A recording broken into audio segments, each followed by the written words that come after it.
অবশেষে কুলতলিতে খাঁচা বন্দি বাঘ কাক ভোরে ৩:৩২ নাগাদ বাঘকে খাঁচা বন্দি করে বন দপ্তর। সবজি ক্ষেতের মধ্যে দুটি খাঁচা পেতেছিল বন দপ্তর, তাতে ধরা পড়ে রয়্যাল বেঙ্গল টাইগার। গতকাল বাঘের হামলায় জখম হয় এক বনকর্মী। বাঘ ধরা পড়ায় স্বস্তিতে বাসিন্দারা। মইপিঠে বাঘ ফিরল গভীর জঙ্গলে। আপনারা জানেন গতকাল একেবারে টানটান এক উত্তেজনা ছিল, আতঙ্কিত ছিলেন সাধারণ মানুষ। অবশেষে সেই বাঘকে খাঁচা বন্দি করা সম্ভব হলো, জানিয়েছে বন দপ্তর। বন দপ্তরের ডিএফ প্রতিনিধি কি বলছেন শোনাবো। বাঘটা 3:30 নাগাদ ধরা পড়েছে। এখন প্রিলিমিনারি চেকআপটা হবে। চেকআপটা করার পরে যে আমরা দেখি ডক্টর বলবেন কি না কমপ্লিটলি ফিট আছে টু রিলিজ, তারপরে আমরা এটাকে as per instructions of senior officer.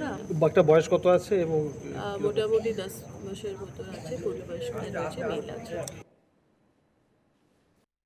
আমাদের সঙ্গে সরাসরি রয়েছেন প্রতিনিধি উজ্জ্বল সরকার। যাব উজ্জ্বলের কাছে। উজ্জ্বল, একেবারে আতঙ্কিত ছিলেন মানুষ। ইতিমধ্যে বনকর্মী তিনি আহত হয়েছিলেন, গুরুতর জখম, তার চিকিৎসা চলেছে। অবশেষে সেই বাঘকে খাঁচাবন্দি করা সম্ভব হলো।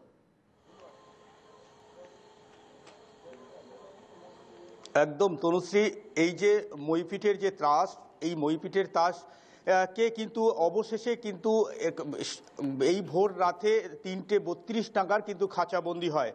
কারণ রবিবার বিকেলবেলা এই বাঘকে দেখা গিয়েছিল একদম লোকালয়ে, জঙ্গলের পাশে গ্রামে সে হাঁটাহাঁটি করছিল। তারপরেই কিন্তু বন দপ্তরের কর্মীদেরকে খবর দেওয়া হয় এবং গ্রামের মানুষ সহযোগিতায় কিন্তু সেই বাঘের যে অবস্থান সেখানে ফেন্সিং করা হয়। তারপরেই কিন্তু সোমবার সকালবেলা কিন্তু সেই বাঘ লোকালয়ে বেরিয়ে কিন্তু বনকর্মীকে আক্রমণ করে, যার অবস্থা এখনও অবস্থা খারাপ।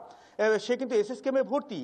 এবং এই যে বাঘ, এটি একটি পূর্ণবয়স্ক বাঘ বলে যেমনটা জানিয়েছে বনকর্মীরা। এই পুরুষ বাঘ কিন্তু যখন আজকে ভোরবেলা যখন ধরা পড়ে, তখন কিন্তু বন দপ্তরের কর্মীরা তাকে নিয়ে যাওয়া হয় গভীর জঙ্গলে, তাকে ছেড়ে দেওয়া হয়েছে।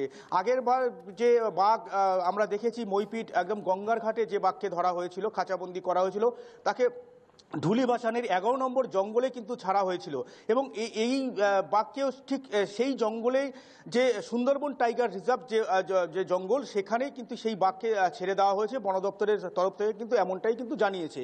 পাশাপাশি এই বাঘের যে আতঙ্ক গোটা মইপিঠে ছিল, কিন্তু সাধারণ মানুষ কিন্তু সকালবেলা থেকে সন্ধেবেলা, এবং এই মাধ্যমিক পরীক্ষা যারা ছাত্রছাত্রীরা যেখানে ওখানে কম বেশি আছে, তারাও কিন্তু ভয়ে সেখান থেকে বেরোতে পারছিল না এবং তারাও কিন্তু একটা আতঙ্কে ছিল। সেই আতঙ্ক অনেকটাই কেটে গেছে, এমনটাই কিন্তু গ্রামবাসীরা জানিয়েছে। এবং পাশাপাশি গ্রামের মানুষরা কিন্তু একটাই, তারা কিন্তু বারবার অভিযোগ জানিয়েছিল যে তারা কিন্তু অন্ধকার এবং লাইটের একটা ব্যবস্থা করলে ভালো হয়, এমনটাই কিন্তু তারা জানিয়েছে। তনুশ্রী, বেশ, ধন্যবাদ উজ্জ্বল। অন্যদিকে কি বলছেন স্থানীয় বাসিন্দারা শোনাবো একবার। বাঘটা 3:30 নাগাদ বাঘ শুনেছি, জঙ্গলে বাঘ বাস করি সুন্দরবনে। তো আমাদের এই যাবৎ বয়স পর্যন্ত আমরা কোনোদিন বাঘ দেখিনি নিজে চোখে। তো এই প্রথম আমরা সচক্ষে দেখলাম বাঘ, এবং আমাদের এলাকার অনেক মানুষ যারা আছেন তারাও বাঘ দেখেন, এই বাঘ দেখলো। বনকর্মীরা যথেষ্ট সক্রিয়তার সঙ্গে বাঘকে খাঁচাবন্দি করেছেন এবং আজকের সেটাকে নিয়ে যাচ্ছেন, তার সুস্বাস্থ্য পরীক্ষা হবে, তারপরে কি জঙ্গলে ছাড়া হবে। কি কাটলো? হ্যাঁ, কিছুটা হলেও কাটলো, তবে সম্পূর্ণ আতঙ্ক কেটেছে এটা বলা যাবে না, কারণ আমরা বাস করছি আলটিমেটলি সুন্দরবনে। তো এইটা নিয়ে এই সিজনে, এই শীত সিজনে 5 থেকে 7 দফা বাঘ পেরিয়েছে, তবে আমাদের বাড়ি সংলগ্ন পেরিয়েছি ফার্স্ট। চাই যে সরকার কি ব্যবস্থা নিক, সঠিক নিরাপত্তা দিক, মানুষ একটু নিশ্চিন্তভাবে যেন থাকতে পারে।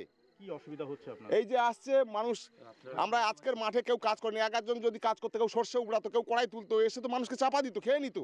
সব তো ওখান থেকে পেরিয়েছে, কালকে থেকে জাল ঘেরা দেওয়া ছিল বলে জানতে পেরেছে, নাহলে তো মানুষ বিভিন্ন রকম কড়াই পেকে গেছে, সরষা পেকে গেছে, তুলতে গেলেই তো মানুষকে হচ্ছে এসে চাপা দিত, ধরতো। এর দায় কি মানুষ সরকার দিতে পারতো? একটা মানুষের জীবনের দাম দিতে পারতো মানুষ?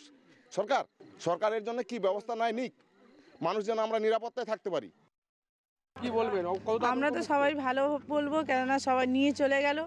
আমরা আরও যে আতঙ্কিত ছিলাম, নিয়ে যেতে আমরা এখন সুরক্ষিত আছি, এটাই সবাইকে ধন্যবাদ জানানো দরকার। আমরা তো ভয়ে থাকি, বাচ্চা কাচ্চা নিয়ে সব ঘরের মধ্যে থাকি, আমাদের তো একটা ভয় আছে। যে এই বাঘটা যে চলে গেল আমরা এখন খুব ভালো মানে মনে খুব সাহস আছে এখন। আর যে বাঘটা ধরা পড়েনি এতক্ষণ আমরা তো সবাই আতঙ্কিত ছিলাম।